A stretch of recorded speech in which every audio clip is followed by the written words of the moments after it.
আসসালামু আলাইকুম অ্যাডমিশনের ছোট্ট বন্ধুরা, কি অবস্থা তোমাদের?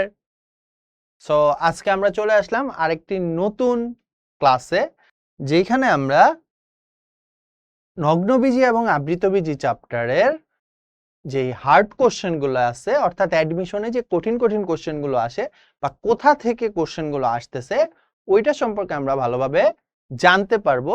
আমরা টপিকগুলো বুঝতে পারবো যে এইসব টপিক থেকে বেশি বেশি কোশ্চেন আসতেছে, সো আমাদের এইসব টপিকগুলো বেশি বেশি পড়া উচিত। সো চলো আমরা আজকে নগ্নবীজি এবং আবৃতবীজি তোমাদের বায়োলজি ফার্স্ট পেপার 7 নাম্বার চ্যাপ্টারের কোশ্চেনগুলো সলভ করি। আচ্ছা, সো প্রথম কোশ্চেন, বাংলাদেশে কত প্রজাতির নগ্নবীজি উদ্ভিদ প্রাকৃতিকভাবে জন্মে? সো প্রথম অপশন হচ্ছে 4000 প্রজাতি। বাংলাদেশে 4000 প্রজাতির আবৃতবীজি উদ্ভিদ জন্মে। 4000 প্রজাতির কি জন্মে? আবৃতবীজি উদ্ভিদ জন্মে। ঠিক আছে, এইটা আমাদের একটু মনে রাখতে হবে।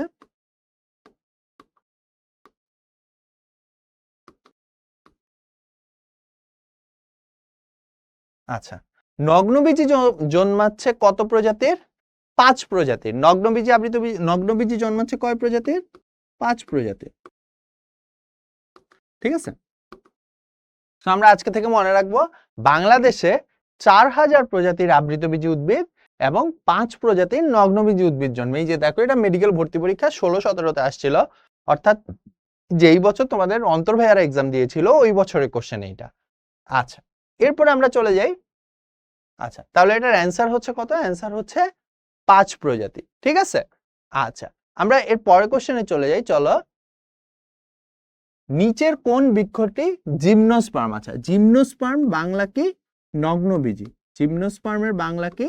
নগ্নবীজি উদ্ভিদ। আচ্ছা, তো দেখি আমরা, নিমফিয়া নওসালি না, সিকুইয়া গাইগান্টিকা ইয়েস, জিমেস ভুট্টা না, সোলানাম ম্যাগনোলেরা না। তাহলে এখানে আমাদের অ্যান্সার হচ্ছে সিকুইয়া গাইগান্টিকা। এটা আমাদের আবুল হাসান স্যারের বইয়ের প্রথম নগ্নবীজির একেবারে প্রথম প্যারাতেই হচ্ছে দেওয়া আছে যে সবচেয়ে বড় নগ্নবীজি উদ্ভিদের নাম হচ্ছে সিকুইয়া গাইগ্যান্টিয়া। গাইগ্যান্টি বা জাইগ্যান্টিয়া, যা উচ্চারণ করো তোমরা। জায়ান্ট মানে অনেক বড়, গাইগান গিগা, গিগা মানেও অনেক বড়, ওইখান থেকে আসছে সিকুইয়া গিগান্টিকা। ঠিক আছে, আচ্ছা সো এরপর আমরা যদি নেক্সট কোশ্চেনে যাই, কোন গণের নগ্নবীজি উদ্ভিদে দ্বিনিষেক ঘটে? আচ্ছা, সাধারণত নগ্নবীজি উদ্ভিদে দ্বিনিষেক ঘটে না। দ্বিনিষেক কাদের বিশেষ বৈশিষ্ট্য? আবৃতবীজি উদ্ভিদে। দ্বিনিষেক কাদের বিশেষ বৈশিষ্ট্য? আবৃতবীজি উদ্ভিদের। এখন কথা হচ্ছে, কিন্তু একটা এক্সেপশন আছে। একটা কি আছে? একটা এক্সেপশন আছে। দ্বিনিষেক কি? আমরা যদি এটা একটু মনে করি, তাহলে আবৃতবীজি উদ্ভিদে যখন জনন হয় তখন দুইটা জনন একসাথে হয়। কয়টা জনন একসাথে হয়? দুইটা জায়গাতে নিষেক একসাথে হয়। এই জন্য আবৃতবীজি উদ্ভিদের জননকে দ্বিনিষেক বলে, কারণ আবৃতবীজি উদ্ভিদের দুইটা নিষেক একসাথে হচ্ছে। একটাতে কি হয়? একটাতে হচ্ছে আমাদের না, সরি, গাছের উদ্ভিদের ডিম্বাণুর সাথে একটি পরাগরেণু মিলিত হয়, আর আরেকটাতে যা হয় সেটা হচ্ছে তোমার যে মাঝখানে দুইটা নিউক্লিয়াস থাকে, অর্থাৎ গৌণ নিউক্লিয়াস।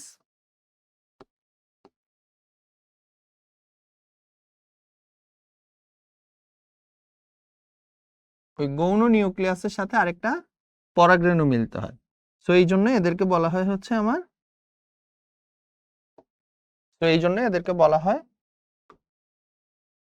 কি?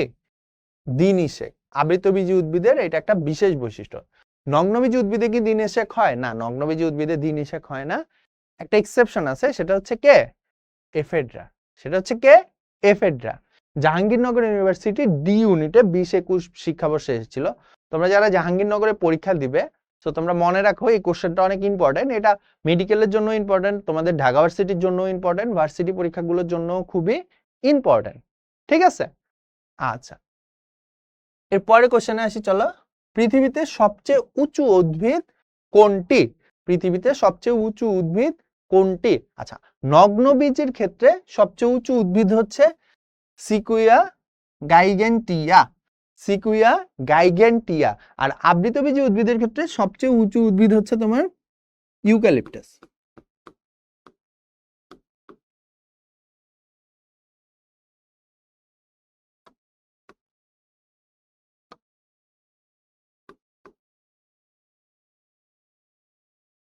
ঠিক আছে। আচ্ছা, এখন তোমাদের অনেকের মাথায় কোশ্চেন আসতে পারে যে ভাইয়া সিকুইয়া দেখতে কেমন।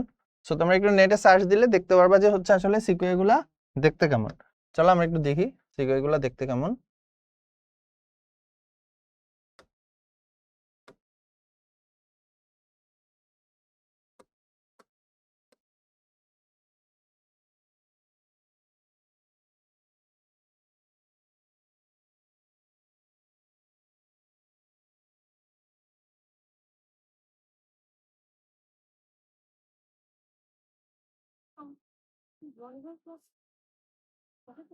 আচ্ছা, সো তাহলে তোমরা দেখতেছো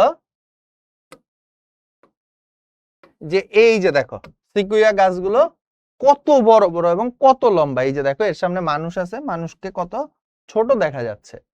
ঠিক আছে। আচ্ছা, সো যদি আমি একটা বড় ছবির দিকে যাই, এই যে দেখো। আচ্ছা, আমরা পরে যেতে চলে যাই। তাহলে এটার অ্যান্সার কি? সিকুইয়া গাইগেন্টিয়া। ঠিক আছে। আচ্ছা, তাহলে আমরা মনে রাখবো নগ্নবীজী উদ্ভিদের সবচেয়ে বড় উদ্ভিদের নাম হচ্ছে সিকুইয়া গাইগেন্টিয়া। আচ্ছা, বাংলাদেশে কোন নগ্নবীজী উদ্ভিদ বাঁশপাতা নামে পরিচিত? বাংলাদেশে কোন নগ্নবীজী উদ্ভিদ বাঁশপাতা নামে পরিচিত? তো আমাদের বইয়ে সাইকাস আছে, আমরা মাত্র 3টা প্রজাতির সাইকাস বাংলাদেশে জন্মায়, এটা আমরা জানি। সো বাঁশপাতা নামে পরিচিত হচ্ছে পোডোকার্পাস। বাংলাদেশে কোন নগ্নবীজী উদ্ভিদ বাঁশপাতা নামে পরিচিত? পোডোকার্পাস। বাংলাদেশে কোন নগ্নবীজী উদ্ভিদ বাঁশপাতা নামে পরিচিত? পোডোকার্পাস। ঠিক আছে, এটা মনে রাখবা। কোথায় আসছিল? রাজশাহী ইউনিভার্সিটিতে আসছিল, সি ইউনিটে 2021-22 শিক্ষাবর্ষে। আচ্ছা, এইবার আসছে নিচের কোনটি কোনটি সাইকাস উদ্ভিদের বৈশিষ্ট্য? কোনটি সাইকাস উদ্ভিদের বৈশিষ্ট্য?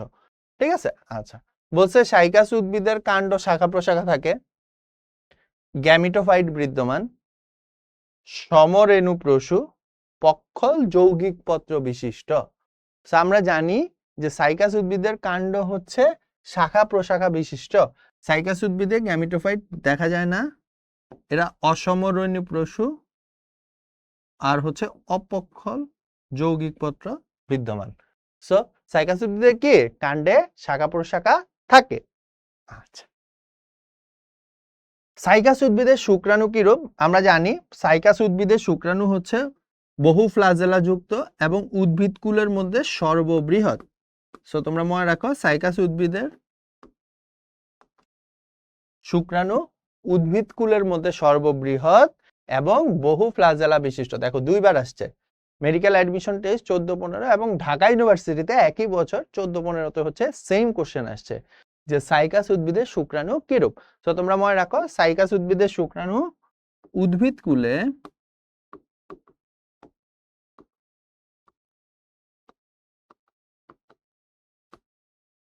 মধ্যে সর্ববৃহৎ এবং বহু ফ্লাজেলা বিশিষ্ট। উদ্ভিদকুলের মধ্যে সর্ববৃহৎ এবং বহু ফ্লাজেলা বিশিষ্ট। ঠিক আছে, মনে থাকবে। আচ্ছা, এরপরে আসি আমরা নেক্সট কোশ্চেনে চলে যাই। কোন উদ্ভিদের শুক্রাণু সর্ববৃহৎ? আমরা মাত্রই পড়ে আসলাম যে সাইকাস উদ্ভিদের শুক্রাণু হচ্ছে উদ্ভিদকুলের মধ্যে সবচেয়ে বড় এবং বহু ফ্লাজেলা বিশিষ্ট। সো ঢাকা ইউনিভার্সিটি 17-18 আমি যে বছর এক্সাম দেই ওই বছর এসেছিল। জাহাঙ্গীরনগর ইউনিভার্সিটিতে হচ্ছে 17-18 সেশনে উঠেছিল, আমি জাহাঙ্গীরনগরে এক্সাম দেইনি। সো অ্যান্সার কি? অ্যান্সার হচ্ছে সাইকাস। ঠিক আছে। আচ্ছা, সাইকাস গণের কোন প্রজাতিটি বাংলাদেশের প্রাকৃতিক পরিবেশে জন্মে? বাংলাদেশে 3 প্রজাতির সাইকাস জন্মে, Cycas circinalis, Cycas pectinata, cycas রেবুলাটা। So এই 3টাই হচ্ছে বাংলাদেশে জন্মে, কিন্তু কোশ্চেন হচ্ছে প্রাকৃতিক পরিবেশে কোনটা জন্মে। জাহাঙ্গীরনগর ইউনিভার্সিটিতে 22-23 শিক্ষাবর্ষে এসেছে যে সাইকাস গণের কোন প্রজাতিটি বাংলাদেশে প্রাকৃতিক পরিবেশে জন্মে? Cycas circinalis, Cycas pectinata, Cycas revoluta. আচ্ছা, তাহলে অ্যান্সার হচ্ছে প্রাকৃতিক পরিবেশে কোনটা জন্মে? প্রাকৃতিক পরিবেশে জন্মে হচ্ছে সাইকাস পেকটিনাটা। তোমরা মনে রাখতে পারো সিপি দিয়ে, ঠিক আছে? আমরা সিপি দিয়ে মনে রাখতে পারি যে প্রাকৃতিক পরিবেশে কোনটা জন্মে? সাইকাস পেকটিনাটা। এই তিনটাই কিন্তু বাংলাদেশে জন্মে, কিন্তু প্রাকৃতিক পরিবেশে জন্মে হচ্ছে সাইকাস পেকটিনাটা। আচ্ছা, সাইকাস উদ্ভিদের সাথে ফার্নের ব্যতিক্রম কোনটি? প্রথমটা হচ্ছে পাতাপক্ষ যৌগিক, শুক্রাণু বহু ফ্লাজেলা যুক্ত, বাতাসের পাতা দ্বারা পরাগায়ন ঘটে, দেহ মূলকাণ্ড পাতায় বিভক্ত। আচ্ছা, সো ফার্নের দেহ মূলকাণ্ড পাতায় বিভক্ত না, ফার্নের শুক্রাণু বহু ফ্লাজেলা যুক্ত না, ফার্নের পাতাও যৌগিক না। তাহলে অ্যান্সার কি? অ্যান্সার হচ্ছে বাতাসের দ্বারা পরাগায়ন ঘটে।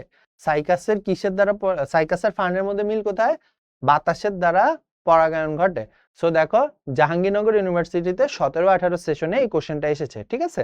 তার মানে এটা অনেক ইম্পর্টেন্ট। সো আমরা মনে রাখবো, তাহলে তোমাদের বইয়ে সাইকাসের সাথে ফার্নের পাতার মিল আছে, এই জন্য একে পাম ফার্ন বলা হয়। তোমরা এটা পড়েছো,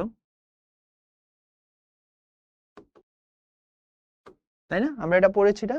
সো ওইখান থেকে আমরা মাথায় রাখবো যে সাইকাস এবং ফার্ন দুইটাই হচ্ছে কি বাতাসের দ্বারা পরাগায়ন ঘটতেছে, তাই এদের মধ্যে ব্যতিক্রম, ঠিক আছে? সাইকাসের বাতাসের দ্বারা পরাগায়ন ঘটতেছে, কিন্তু ফার্নে কি বাতাসের দ্বারা পরাগায়ন ঘটতেছে না, ঠিক আছে? আচ্ছা, সাইকাসের কোরালয়েড মূলে সহাবস্থানকারী শৈবাল কোনটি? আমরা জানি যে সাইকাসের ইনিশিয়াল ফেজে প্রধান মূলের সৃষ্টি হয়, কিন্তু কিছুদিনের মধ্যে এই প্রধান মূলটা নষ্ট হয়ে যায় এবং ওইখানে কি একটা অস্থানিক মূলের সৃষ্টি হয়। এই অস্থানিক মূল আবার কিছুদিনের মধ্যে কিছু সায়ানো ব্যাকটেরিয়া দ্বারা আক্রান্ত হয়, যেমন নস্টক, অ্যানাবিনা, ঠিক আছে? এই যে অ্যানাবিনা, এদের দ্বারা আক্রান্ত হয়, ফলে সাইকাসের মূলটা অনেকটা কোরালের মতো দেখা যায়, এই জন্য এদেরকে কোরালয়েড মূল বলে। সাইকাসের মূলটা অনেকটা কিসের মতো দেখা যায়? কোরালের মতো দেখা যায়, এই জন্য সাইকাসের মূলকে হচ্ছে কোরালয়েড মূল বলে, ঠিক আছে? আচ্ছা, সো এরপরে আসো, সাইকাস উদ্ভিদের পুং রেণুপত্রের সরুবর্ধিত মাথাকে কি বলে? এই যে সাইকাস উদ্ভিদ, এর এই যে পুং রেণুপত্র, এর মাথাটা হচ্ছে এরকম সরু এবং বর্ধিত থাকে। এর মাথাটা হচ্ছে এরকম সরু এবং বর্ধিত থাকে। এই সরু বর্ধিত মাথাকে কি বলে? এই সরু বর্ধিত মাথাকে কি বলে? অ্যাপোফাইসিস বলে। সাইকাসের সরু বর্ধিত মাথাকে কি বলে? মাথায় রাখবা, সাইকাসের সরু বর্ধিত মাথাকে কি বলে? অ্যাপোফাইসিস বলে। কোথায় আসছে? রাজশাহী ইউনিভার্সিটিতে আসছে, সি ইউনিটে 21-22 শিক্ষাবর্ষে, ঠিক আছে? আচ্ছা, সাইকাসের গৌণমূলকে কি বলে? আমরা একটু আগেই পড়েছি। সাইকাসের গৌণমূলকে দেখো, প্রধান মূল কোরাকয়েড মূল, শাখা মূল কোরালয়েড মূল, ঠিক আছে? দেখো এই দুইটার নাম কিন্তু একটা হচ্ছে কোরাকয়েড, একটা হচ্ছে কোরালয়েড। সো স্টুডেন্টরা করবে কি, সুন্দর করে না দেখি হচ্ছে এটা দাগায় দিয়ে চলে আসবে, কিন্তু এটা আসলে ভুল। সাইকাসের গৌণমূলকে বলা হচ্ছে কোরালয়েড মূল, ঠিক আছে? কোরালের মতো দেখা যায়, এই জন্য এদেরকে কোরালয়েড মূল বলে, ঠিক আছে? আচ্ছা, সাইকাসের কোন প্রজাতির পাতা চর্মরোগ উপশমে ব্যবহার হয়? আমরা জানি যে সাইকাস সার্সিনালিসের পাতা চর্মরোগ উপশমে ব্যবহার হয়। তোমাদের বইয়ে হচ্ছে নগ্নবীজের শেষে সাইকাসের গুরুত্বের একটা পার্ট আছে,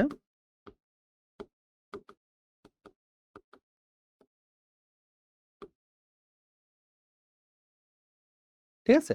এই পার্টটা হচ্ছে অনেক ইম্পর্টেন্ট, এখান থেকে অনেক কোশ্চেন আসে, তো তোমরা এই পার্টটুকু অবশ্যই ভালো করে পড়ার চেষ্টা করবে। বিশ্বের সবচেয়ে ক্ষুদ্রতম আবৃতবীজী উদ্ভিদ কোনটি? বিশ্বের সবচেয়ে ক্ষুদ্রতম আবৃতবীজী উদ্ভিদের নাম হচ্ছে উলফিয়া এরাইজা। বানান ভুল হতে পারে। আর বাংলাদেশের সবচেয়ে বড় আবৃতবীজী উদ্ভিদ, সবচেয়ে ছোট আবৃতবীজী উদ্ভিদের নাম হচ্ছে উলফিয়া অ্যারাইজা। হ্যাঁ, আর পৃথিবীর সবচেয়ে ছোট আবৃতবীজী উদ্ভিদের নাম হচ্ছে উলফিয়া মাইক্রোস্কোপিকা।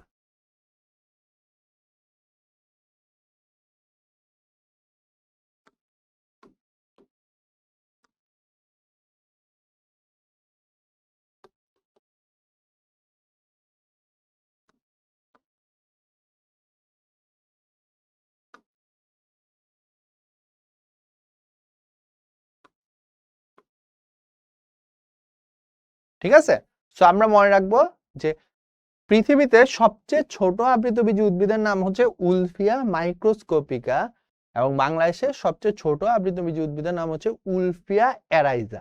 ঠিক আছে, মনে থাকবে। সো আমরা একটু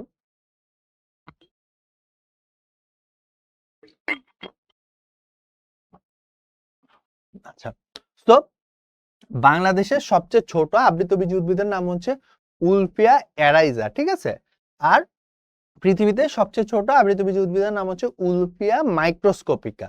উলফিয়া মাইক্রোস্কোপিকা। ঠিক আছে, মনে থাকবে। তাহলে এখানে অ্যান্সার কি হবে? এখানে অ্যান্সার হবে উলফিয়া, যেহেতু উলফিয়া হচ্ছে ওদের গণের নাম। ঠিক আছে, আচ্ছা, কোনটি অ্যাঞ্জিওস্পার্মের অন্তর্গত? অ্যাঞ্জিওস্পার্ম মানে হচ্ছে আবৃতবীজী উদ্ভিদ।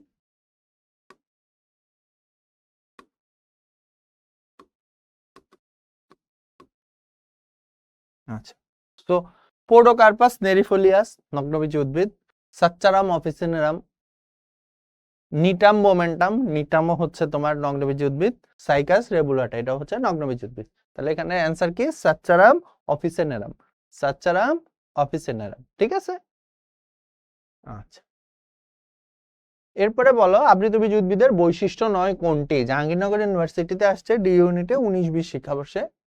আবৃতবীজী উদ্ভিদের বৈশিষ্ট্য নয় কোনটি? আসো, দ্বিনিষেক হয় না, হয়, ভুল।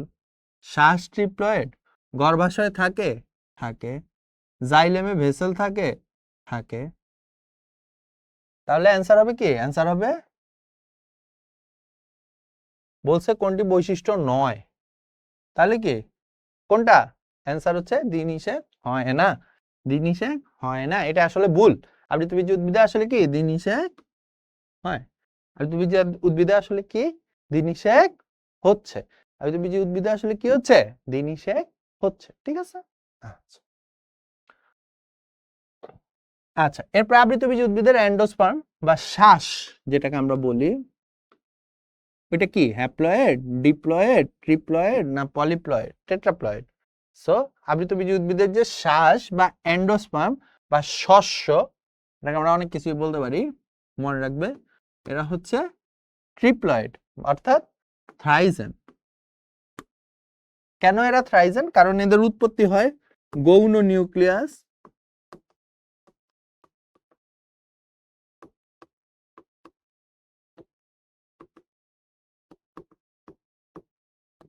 এবং কার সাহায্যে? পরাগরেণু।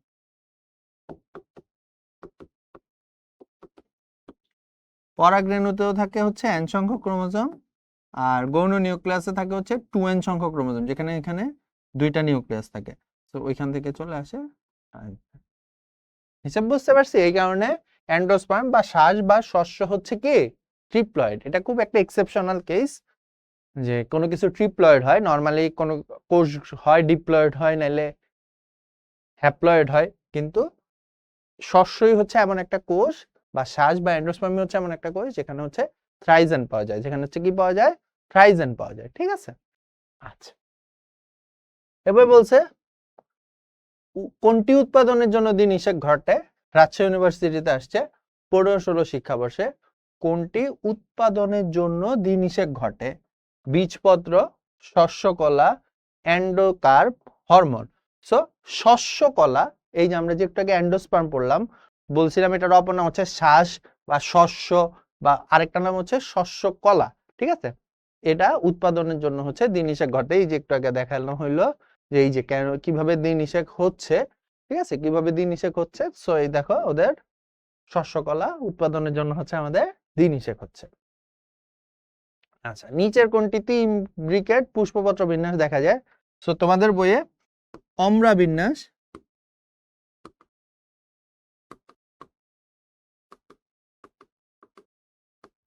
এবং পুষ্পপত্র বিন্যাস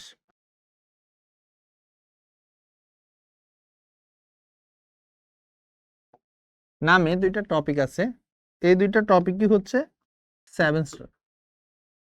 ঠিক আছে, এই দুইটা টপিকেরই আমাদের অবজেক্টিভের জন্য খুবই ইম্পর্টেন্ট। যতগুলা তোমার উদাহরণ আছে অমরা বিন্যাস এবং পুষ্পপত্র বিন্যাসের, আবার বলতেছি এই দুইটার উদাহরণগুলো 100% মুখস্থ করে নিবা। তোমাদের যে মাস্টার বুক দেওয়া হয়েছে ওই মাস্টার বুকে হচ্ছে কিছু নেমোনিক দেওয়া আছে যা তোমরা ইজিলি মনে রাখতে পারো। অমরা বিন্যাস এবং পুষ্পপত্র বিন্যাসগুলা এগুলা 100% মনে রাখবা। এখন দেখবা যে কতবার পুষ্পপত্র বিন্যাস আর অমরা বিন্যাস থেকে আসছে। আচ্ছা, পুষ্পপত্র বিন্যাস কি? ফুলের জানো আমরা 5টা অংশ, দলমন্ডল থাকতেছে, বৃতি থাকতেছে। সো এই দলমন্ডল, বৃতি, উপবৃতি এগুলো কিভাবে থাকতেছে? কি একটার সাথে লেগে থাকতেছে, নাকি একটা একটার উপরে থাকতেছে, না একটা নিচে থাকতেছে, নাকি একটা থেকে দূরে দূরে থাকতেছে? এই বিন্যাসটাকে বলা হয় পুষ্পপত্র বিন্যাস। ঠিক আছে, সো এখানে বলছে কোনটিতে ইমব্রিকেট পুষ্পপত্র বিন্যাস দেখা যায়। সো আমরা সুন্দর করে মুখস্থ করে ফেলবো। কালকা সুন্দাতে হচ্ছে ইমব্রিকেট পুষ্পপত্র বিন্যাস দেখা যায়। কালকা সুন্দাতে হচ্ছে ইমব্রিকেট পুষ্পপত্র বিন্যাস দেখা যায়। আচ্ছা, এরপরে দেখো, ওই দেখো আবার সেম কোশ্চেন। নিচের কোনটিতে ইমব্রিকেট পুষ্পপত্র বিন্যাস থাকে? ঢাকা ইউনিভার্সিটিতে 1819 সালে আসছিল। Cassia sophera, Brassica napus, Lablab purpureus, Pisum sativum. আচ্ছা, তাহলে এখানে কোথায় থাকতেছে? ক্যাসিয়া সোফেরপা।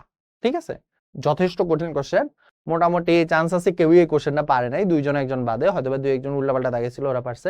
কিন্তু তোমাদেরকে এই যে ভাই একটু আগে বললাম যে পুষ্পপত্র বিন্যাস এবং অমরা বিন্যাস এই দুইটা জিনিস মুখস্থ করলে তোমাদের কমন পড়বে। এই যে দেখো কমন পড়ছে। আবার সেম দেখো, কিউকাম্বাস সাটিভাসের প্লাসেন্টেশন বা অমরা বিন্যাস, ভাই একটু আগে তোমাদের বলছি যে অমরা বিন্যাসটা ভালো করে মুখস্থ করতে হবে। তো অমরা বিন্যাস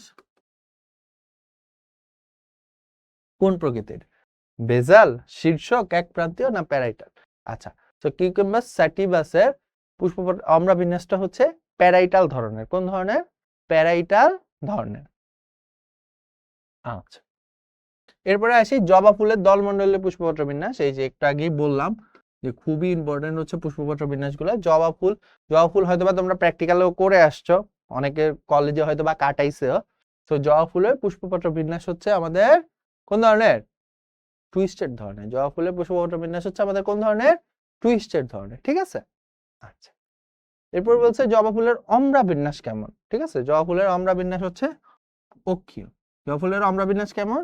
অক্ষীয়। কারণ জবা ফুলের অমরাগুলো হচ্ছে এরকম একটা অক্ষকে কেন্দ্র করে। ঠিক আছে, এই জন্য এটাকে বলতেছে অক্ষীয়। জবা ফুলের অমরা বিন্যাস হচ্ছে অক্ষীয়। ঠিক আছে, আচ্ছা, এবার বলছে বাল্ব থেকে নিচের কোন উদ্ভিদ জন্মায়? তো বাল্ব হচ্ছে একটা বিশেষ ধরনের কাণ্ড। ঠিক আছে, বাল্ব থেকে কোন উদ্ভিদ জন্মায়? বাল্ব থেকে হচ্ছে আমাদের পেঁয়াজ জন্মায়। বাল্ব থেকে কোন উদ্ভিদ জন্মায়? বাল্ব থেকে আমাদের পেঁয়াজ জন্মায়। এটা আসলে এই চ্যাপ্টারের কোশ্চেন হিসেবে ধরতে পারো। আবার হচ্ছে তোমাদের প্রজননের একটা চ্যাপ্টার আছে যেটা তোমাদের শর্ট সিলেবাসে নাই, এটা ওই চ্যাপ্টারের কোশ্চেন হিসেবেও ধরতে পারো। সেটা আসলে এই চ্যাপ্টারে এইভাবে নাই, ওই 10 নম্বর চ্যাপ্টারে ভালো করে দেওয়া আছে। সো ধরলাম আমরা এটা এই চ্যাপ্টারের কোশ্চেন যদি কখনো আসে।